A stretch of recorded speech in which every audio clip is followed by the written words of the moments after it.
Oh, man, another beautiful day to go and get it. And I'm doing just that. Working on a brand spanking new Honda Accord today, along with some other stuff that we got going on in the back of the shop over there.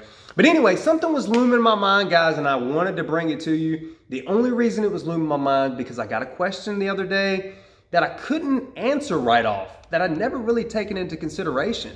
And I'm like, okay, well, if you really want to help people and you want to see people do better, you need to be able to give them tangible steps on how you did it. And the question was, Jeremy, how did you start? Like, where did you start with your whole self-development journey? They're like, I'm with the whole accountability thing. I'm with the whole responsibility. I'm with the whole owning up to my mistakes. Like, I'm with all that. But I still don't know if I'm on the right tracks. And I followed you over the years and I can see how this stuff has really made a difference in your life. And I just want to know that I'm on the right track. And I'm like, okay, well, I never really considered that. So, I mean, we go back and forth a little bit and I'm just like, You know, the first thing I did was identify my negative triggers. And a negative trigger can be anything. It can be a smell. It can be a place.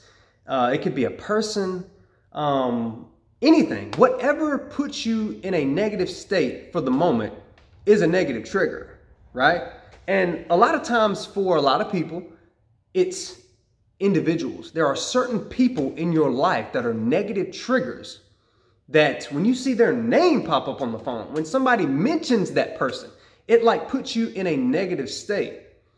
And the more negative triggers you have, the more that will determine whether at the end of the day you say I had a good day or a bad day, right? So I literally, in my security car, when I'm riding around and I got all this time to myself, I take a piece of paper and I'm like, okay, for a full day, I'm going to write down everything that puts me in a negative state.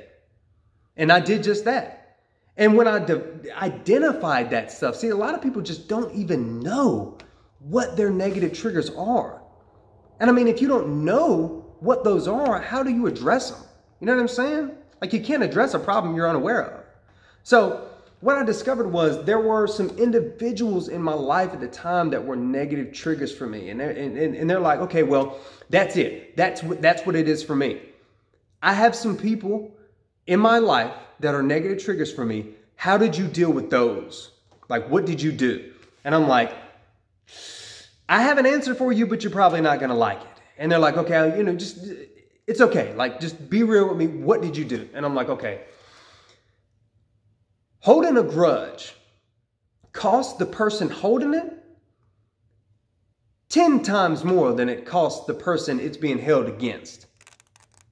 You see what I'm saying? And they're like, I never really thought about it like that. And I'm like, yeah, because the negative energy you have around that person, ultimately, like, that person is almost in control of you. And I'm like, yo, this is my life. Like, I want control of my life. And like, the thought of someone else controlling me, oh, Lord have mercy. That's why I'm an entrepreneur. I like to have control of my life, right? And they're like, yeah, I never really thought about it like that. And they're like, well, what did you do? And I'm like, I prayed for him. They're like, what? Prayed for him? Like, these people probably don't care if I'm alive or dead. Like, they don't care if I succeed or fail. Like, they don't have any nice things to say about me. Like, why did you pray for him? And I'm like, because I wanted to redirect that negative energy into something positive. And they say in life that the secret to living is giving. And in order for me to receive blessings, I need to send them out. Like, I need to pray for other people's success. And they're like, man, that's a tough one. And I'm like, yeah, because all great things in life are hard. Like, the majority of the things that are extremely worth it are probably the most difficult things to do. So I'm like, here's what you need to do. If you pray for those people genuinely. Dissolve your ego, let that stuff go, and wish nothing but the best. A lot of people are always like, oh, I wish them nothing but the best. You don't mean that. And I'm going to be real. In the beginning, it was not an easy task. It wasn't easy. You know, I wish them the best. And I hope they get everything they want in life. It wasn't easy. But just like any other muscle, the more you do it, the easier it gets. So now every day I pray for everyone else's success, health, and wealth over my own. I do not pray for that stuff for myself. I send blessings out, and in return, I get blessed.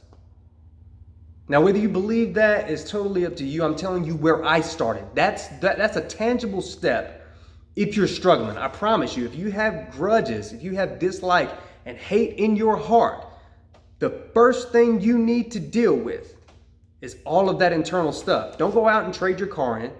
Don't go out and buy new stuff. Don't go out and buy new shoes. The external stuff will never, ever trump internal work. And that's where I started, man. I started praying for the people that really didn't care for me and I didn't care for them because it was holding me back. And 9 times out of 10, it's holding you back too.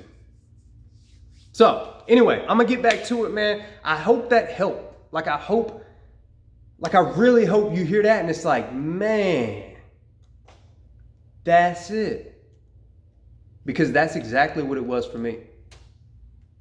Anyway, I'm getting back to it. My customer probably wants their car back at some point. Yo, much love. I'm out.